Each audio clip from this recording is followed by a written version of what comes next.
Life Over Coffee. Conversations for Transformation. Hello friends, Rick Thomas here. Let's do a little bit of Life Over Coffee. Last week in episode 459, I said I have a whopper question for you as a lady was writing in and asking about spanking, parental discipline. Well, not to outdo ourselves, this week I think the question is even more whopperish, if that is a word. A lady wrote in and she asked about bringing a baby into our evil world. And so I'm going to address her question. I'll share it with you, by the way. And then I've got some things that I want to say, and I trust it will benefit you. This question is more relevant than, say, it was 20 or 25 years ago. It's not an unusual question anymore as people are thinking about our chaotic world. It seems like we're just trying to go downhill as fast as we possibly can, and things are way more chaotic, even more so than they were 10 years ago. And so this question comes up about bringing children into an evil world. And so it is something that we do need to talk about. Here's some of the sample questions that I'm going to address in this episode. Is bringing a baby into our evil world, is it right? Where is the line between God's sovereignty and personal responsibility? We live in a broken world that is full of evil. Every future parent knows that when they bring a baby into the world, the child struggles with brokenness and fallenness while tempted and affected by our corrupted culture. And so where is the balance? How are we to think about these things? Am I wrong not to want to have a baby because of the evil times that we live? Those are some of the questions that I'm going to address. And if you want to check out my show notes, please go to episode 460, Should I Bring a Baby into Our Evil World? You can listen to the podcast, you can watch the video, you can take advantage of all the show notes. I have embedded inside episode 460 several links, and so if you want to do a deeper dive into this subject, you're welcome to do that. I think it would be an excellent conversation to have with your friends, husbands and wives, future parents.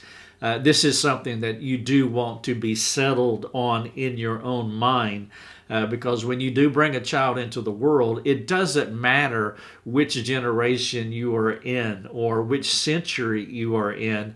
There will be suffering, there will be hard times.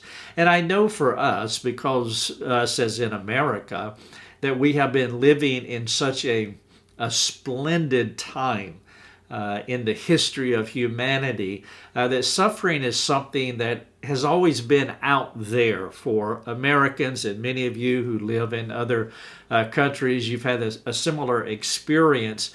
And sometimes we forget that suffering and animosity and hostility and wars and famine, these are things that have been common to humanity throughout the centuries, the millennia. But it's unusual for us because, quite frankly, we have been spoiled. And so it takes some work to re-index to what I think is a normal way of thinking, which is not how we have been living for the past few generations. We have truly been blessed, but we're very much self-aware that those days seem to be in the rearview mirror, at least at this moment in time. And that's why this lady is asking this question. And so let me read the letter that she wrote to me, and then I'll get into and try to tease out, detail out some thoughts that I trust will benefit you. All right, so she asked, or said, I desire to have children one day, but in light of suffering, it almost seems selfish to want a child knowing that it will suffer. In my case, it could inherit a genetic health condition that could somewhat compromise its abilities. But even with that aside, life is full of trouble and suffering. If the child never becomes a believer in Christ, he'll suffer in this life and for eternity.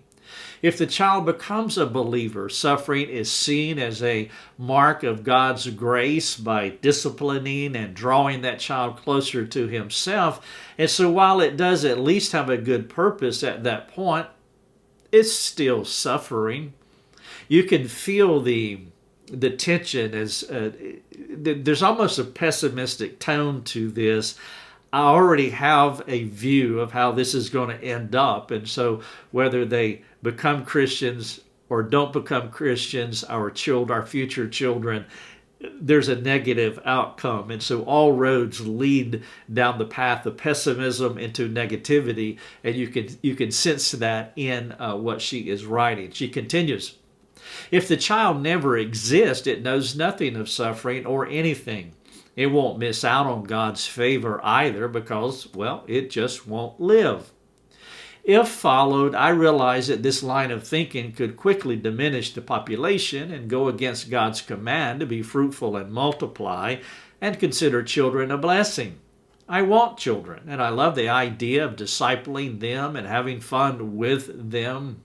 Still, with the kind of suffering that some of us have been through or are going through, especially in the context of those who have challenging marriages, it seems almost cruel and selfish to have a child knowing their destiny is to suffer.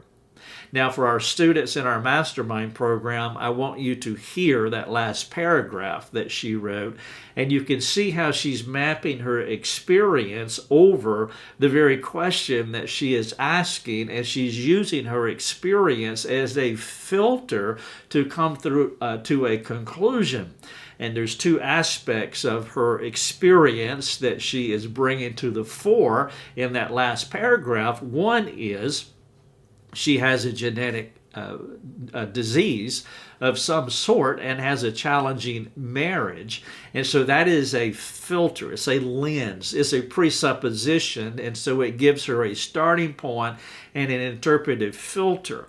And the reason I bring this up to you, our students, is that I want you to practice the skill of listening. And so you're not just hearing the words that she's saying, but you can see the filter or the lens through which she is looking at the potential of having children in the future. And so she concludes with a couple of questions. The first one is, when what we long for is heaven and earth holds little attraction anymore, why subject a child to this life? Question number 2, how do you find the balance on this? I can see that my current suffering severely, now she's saying it now, which I really appreciate her humility and clarity of thought. She says, I can see that my current suffering severely cloud my recent line of thinking. All right, so I want to answer her first question and then just move it aside because it's the easier question to answer. She asked, when what we long for is heaven and earth holds little attraction anymore, why subject a child to this life? Well, that's easy to answer because though heaven is the goal, we carve the path to heaven through this world. Thus, there's no way to get to heaven without coming through this world. And so there are no other options on the table. To have a baby, they must be born the first time. And to get to heaven, they must be born again. And that is the formula. And so there's no other way but to live on earth. And so that is your first question. And that is the only answer there is. So I shall not elaborate anymore. But I do want to spend some time responding to your second question, and it is, how do you find the biblical balance on this? And then caveat, I can see that my current suffering severely cloud my recent line of thinking, and so I want to work through how to find the biblical balance on having a baby, bringing it into a corrupted, evil world, trying to obviate suffering if at all possible. All right, so the first thing that I want to say, and I guess this would be the second thing, because the first thing I said is that there's no way to get to heaven without having a baby and carving a path through earth. And so the second thing is that no third party can or should answer this question for you. And I know you're asking in a spirit of humility, and I receive it that way. Of course, I'm going to be careful not to answer the question for you because I can't, I shouldn't, I won't, and nobody should. This is a personal question that you're asking that you will have to wrestle through yourself, you and your husband, of course. And nobody should answer that question. So I just want to say that aloud because it not only applies to me, it applies to everyone else too. You have to make that decision, and you must stand or fall on the decision that you make. You don't want to lean into somebody else's faith and allow them to make that decision for you, this decision, because this decision is too important. Number 3, be careful as you listen to people's personal experiences with how they handled this question and the results of their decision. Now, this is another way that we make decisions. We could let them make it for us, which I say do not do that. And then a second option is their opinion, their personal experience, what happened to them, can be so tempting to you that you could latch on to their experience and their outcome and then go with it because that's what happened to them. And sometimes when people are speaking into situations like this, they're not careful in how they communicate, and they communicate with this, well, this is what happened to me. And typically when that happens, it seems like most of the time they're talking about a bad experience. Well, I did this and it was just horrible and it didn't work out for me and it was the worst thing I ever done, so forth and so on. And so I'm saying be careful as you listen to people's personal experiences, because personal experiences are not the Bible. And so you don't want to glom on to what happened to them and respond according to them, because God is writing a unique narrative for them and He's writing a unique narrative for you. And so you need to hear from the Lord. Now, it's not wrong to solicit opinions and advice from other people as you're doing with me. But number 1, I'm not going to answer the question. Number 2, I'm going to caution you about glomming on to someone else's experience. All right, so number 4, there is a temptation to map your experience over the decision to the degree that your experience becomes your interpretive filter for how you proceed. I've already talked about this earlier as I was making a teaching point to our mastermind students, that you want to listen. And as I listen to you ask the question, it is apparent that you have a presuppositional filter that is more suffering-centered, and it's more negative. And I don't mean that in an unkind way, but there's a pessimism, there's a cynicism to your questions, and it can really shade the answers that you come to eventually. And so you don't want anybody to make the decision for you. You don't want to glom on to somebody's experience. But then number 3, you don't want to glom on to your own experience to where your experience becomes louder than God's Word. And so you want the Bible to speak for you. And I trust that the other advice that you give, though they may say different things, that they will guide you to, also guide you down a scriptural pathway, warning you and letting you know that there are temptations here that you're kind of bleeding into, whether it's the experiences of other people or primarily what comes out louder here is your experience is clouding your judgment. However, you did say, and I really appreciate you saying, that your judgment is clouded by your experience. And so I do want to highlight that as well. I want to mark that in red so that it does stay in the forefront of your mind, so that you will work hard to come into a bibliocentric decision, not an experiential one. Number 5, faith is trusting in God, not in future outcomes. Now, the reason I'm saying this to you is because you are looking out into the future, and this is what Jesus warned us against in 6:34 of Matthew, that don't look out into the future, that we need to trust today, and we don't want to go out and get future worry and bring it into today's circumstance. And I think most of us have seen the foolishness of that, and I'm not calling you a fool. I'm just saying that we all have done the foolishness of that, where we worried about future outcomes before we ever arrived there, and then we got to that future point, we realized how foolish it was to worry. And so we don't want to go out and grab future worry and bring it into our present circumstance. We need to trust God, not only trust Him today, but we have to trust Him for our future as well. And so one of the questions that you will have to answer, I mentioned cynicism, negativity, and pessimism already. And the big word here is fear. Worry would also be attached to that word cloud as well. And so you have to wrestle through the fear-faith tension dynamic that's going on in your soul. And when fear is more operational in your soul, you will not only worry about what is happening right now, which you are by looking at our current cultural circumstance.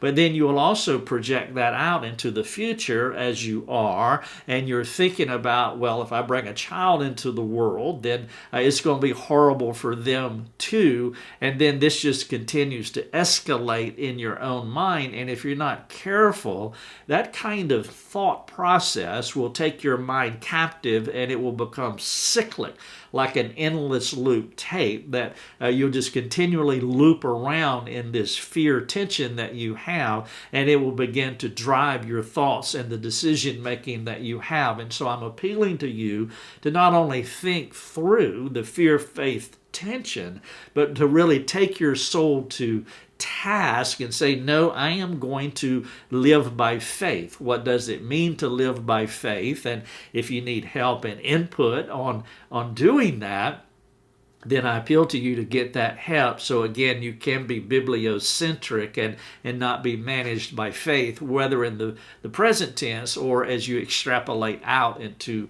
the future. Number 6, you have to guard against self-reliance. Now, this is tied to fear, by the way.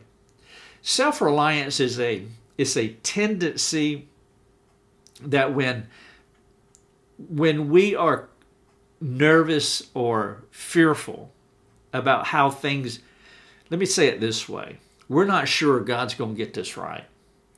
And if we're not sure God's going to get this right, then we're not going to be God-reliant. We're not going to lean into Him. We're going to become self-reliant. We're going to try to control the whole situation because the fear is driving to such a degree. Worry is emanating out of our souls, out of our mouths, up from our hearts. And when worry and fear and anxiety and pessimism and cynicism and negativity, when those things begin to roll in and manage our emotions, our thought life, eventually our emotions, then we begin to have character assassinating thoughts about God. I'm not sure if He's going to do right for me. I'm not sure if God's going to do right for a future child. I cannot rely on Him. Therefore, I'm going to rely on myself. I've got to control the narrative. I've got to control my life. I've got to control even whether I'm going to have offspring or not. And in that situation, God becomes a secondary player if He's a secondary actor at all. And then you become the primary actor, the primary player in this story that's making all the determinations. Of course, it's motivated by fear, worry, pessimism, negativity, anxiety, and so forth.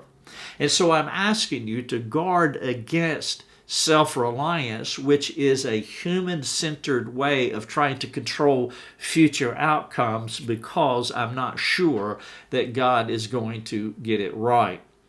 Number 7, part of the self-reliant spirit is not just fear, but it's also anger. You see, I am not going to rely on God if I'm afraid of Him, that He's not going to get it right. I'm not going to rely on God if I'm angry at Him. You see, fear will cancel out faith, trusting God. Anger will cancel out faith, trusting God as well. And so as I listen to your story and the things that have happened to you is sad. And it is something to grieve over. And you're genuinely struggling. But I'm inserting an admonition here. And point number 6, guard against self-reliance. And then point number 7, part of the self-reliant spirit, in addition to fear, that motivates you to rely on yourself. Anger, too, can motivate you to rely on yourself because you don't like how life has happened for you, which is a very passive and subtle way of saying, I don't like God's sovereign rule in my life. Now, that's not an explicit statement that most civilized Christians would say. We're too polite, and Christian discretion would say that we're just not going to say that I'm angry with God. But there can be such a low-level disappointment with the life that we have that what that really is, if you begin to tease it out and get inside of it, I'm kind of angry with God because of what's happened to me, and I'm not going to put that on a future child. Therefore, I am going to control the narrative, self-reliance, born out of fear and born out of this disappointment that is really anger. But I'll call it disappointment here because it has a special nuance that I think is easier to understand. And so born out of this disappointment that I have with life, which is a disappointment in God's sovereign rule over my life, and born out of this fear, I have a self-reliant spirit, and that's why I'm bound up and I can't make this decision. Number 8, what does your husband think about this? Maybe I should have just asked that question first. Because that is one of the first questions that you would ask. I mean, obviously, for obvious reasons, this is a husband and wife making a decision about a child. What does your husband think? That has to be part of the equation. Number 9, not only ask your husband, you're asking yourself. You ask God as you delve into God's Word. You ask a few trusted, competent friends. I appreciate you coming here and asking me. But you want to ask others with the guardrails that I presented earlier, those people that map their experience over your question. They can't enter into your question in a more objective way. They come into it and they do what you do. You're filtering this through your own lens, and they filter it through their lens, and it just really gets convoluted. But still, yeah, you want to persevere, and you do want to ask a few trusted friends what they think about this. And these are friends that will not say what you want to hear. These are friends that will speak compassionately because they understand the grief that you're going through. But they will also speak courageously because this is one of the top 5 decisions or the top 5 events in your life. What are the top 5? There's only 5 significant events in our life, and the rest of our lives is quite mundane. And so the first event is being born, obviously. The second event, hopefully, is being born again. The third event is getting married. The fourth event is having children. And the fifth event is, well, dying. And those are the 5 big events in our lives. And you're talking about one of those, which is having children. And so this is a significant question that you're asking. And so you want friends who are willing to grieve with you, but also they're courageous and they will insert the appropriate compassionate admonitions along the way. Number 10, you both have to be in faith to proceed. And this is what Paul is saying in 14:23 of Romans, that you can't proceed unless you're in faith. And in this episode, 460, I have an article about how to make a biblical decision, and I would encourage you to read it. But when I say you have to be in faith to make a decision, I'm not talking about perfect faith. If you're one of those people that gets tied up in percentages, does it have to be 100% faith? Nobody has ever made that kind of decision because we're fallen people.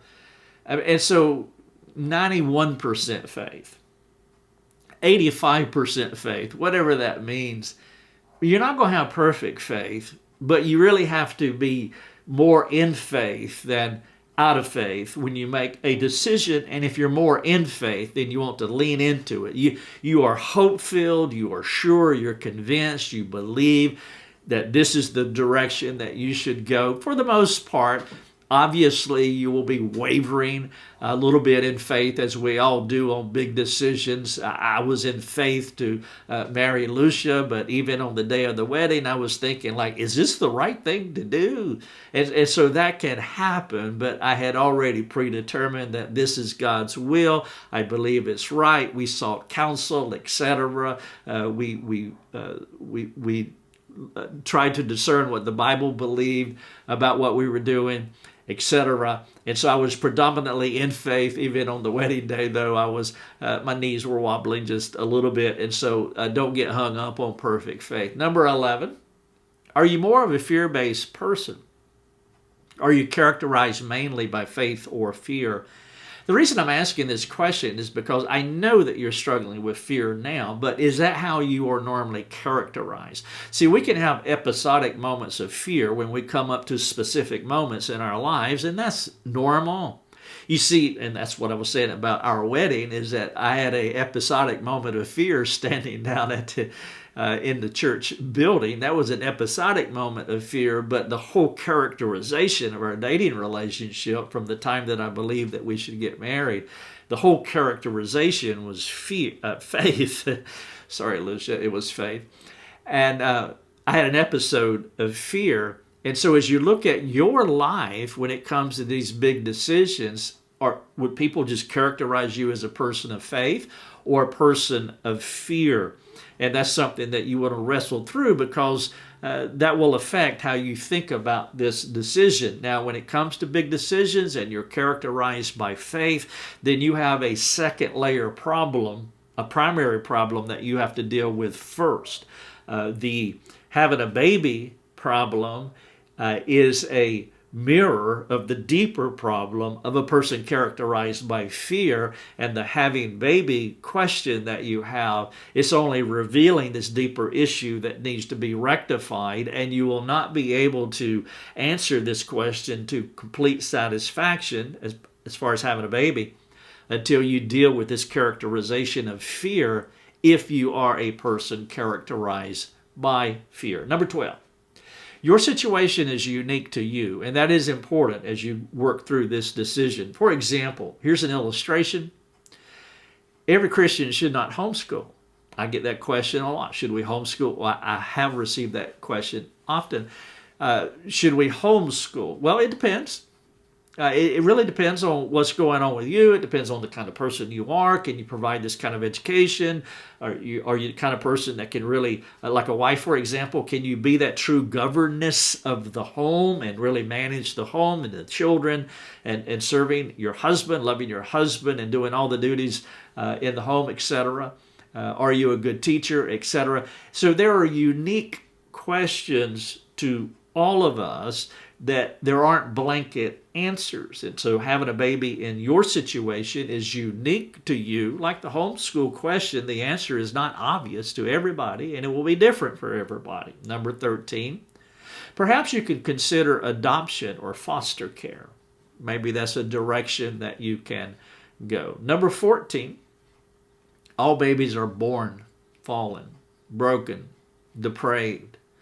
All babies need physical and spiritual restoration.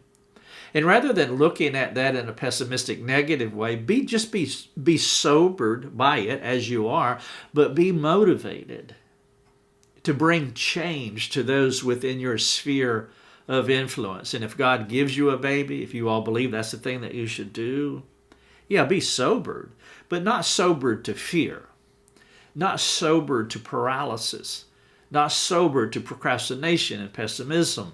Be sobered to motivation, that this is an opportunity to spread the fame of God. Despair, defeat, and passivity should not be what controls you. Number 15, don't presume on God's grace. meaning I can do what I want to do because God will take care of it. Now, some couples go to that extreme. Now, you're not exactly saying that, but I wanted to insert here. Sometimes we can just take God's grace for granted. You're not taking God's grace for granted. Actually, you're reducing and minimize what God could do in your life and through you. But then you have some couples who keep having babies to the detriment of their wife's health, to the detriment of their child, thinking that, well, God is just going to take care of this, and they're presuming on God's grace. And so finally, number 16, your question lodges somewhere between God's sovereign control and management of all things and his call on your life to cooperate with him in the redemptive narrative that he is writing for you and your husband. This doctrinal teaching that I'm presenting to you, I mentioned it earlier, is primary and secondary causes. You remember when I was talking about, as a self-reliant person, you're the primary causal agent, and God is the secondary actor in this play. That's not how it works.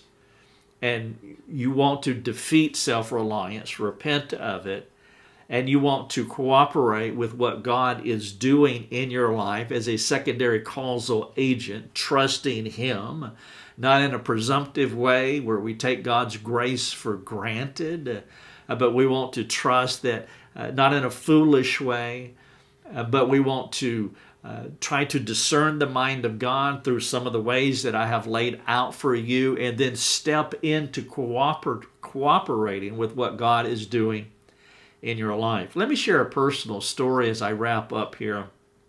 Our last child was born when I was 46 years old. And I knew that I would be 66 before her assumed nest leaving time. What we do is that what I recommend that people do is when a child is born, just add 20 years to your life, and that's going to be your life, give or take. And so I figured I'm 46, so that means I'm going to be 66 years old before that she leaves the home. And of course, that doesn't factor in ongoing care and relational engagement after she becomes an adult. I hope to be able to interact with her when she's 30 and 40 years of age, but that is 76 and 86 years for me. And so we factored those things in, and this perspective that I'm laying out for you, it's not a pessimistic view of life, and it's not an attempt on our part to control outcomes, but I just wanted to think in a realistic way. As much as a finite person is supposed to, we are to make our plans, but God orders our steps. I'm trying to cooperate as a secondary causal agent with what God is doing sovereignly in my life, but I just don't want to presume on God's grace, thinking I'm 46 and I'm going to be 66, 76, 86. How would I be able to care for this child that he is bringing into the world? And so you do want to factor those things in. And because of that, Lucia and I chose not to have any more children after our third one was born, because I was 46 years old. I wanted to be there for our children. And so I do the things that I'm supposed to do. I eat decently. I work out regularly. I try to do the things that I'm supposed to do to cooperate, again, as a secondary causal agent. But we made a decision not to have any more children because of the chronological problem that I have, becoming an old man.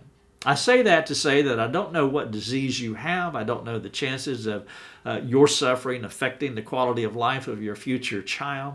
I do recommend factoring your disabilities into your decision making, just as I factored my age and my future ability to provide for our children with a Christ-like physical and spiritual environment that I wanted to provide for them. And so it's not wrong to think about these things. I appreciate you thinking about them. It is humble, it is wise, it's trying to cooperate with God's redemptive story rather than not thinking, not praying, not asking, one of the most important decisions you and your husband will ever make. Again, having a baby is one of the top 5 things. And so I appreciate you asking. I laid out 16 responses here. All of this is in episode 460.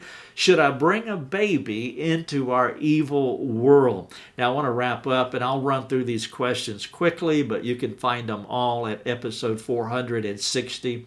Number 1, to the lady who's actually asking the question, what is your disease? And what does your medical community say about passing it on to your child? I'm sure you've already asked those questions, but maybe I'm putting that out there for anyone else that comes by episode 460. Number 2, what are your husband's wishes about having another child? And again, I'm sure you've already factored that in too. Number 3, are you primarily self-reliant, having a hard time trusting God? That is this underlying problem that you really have to deal with if it is a problem.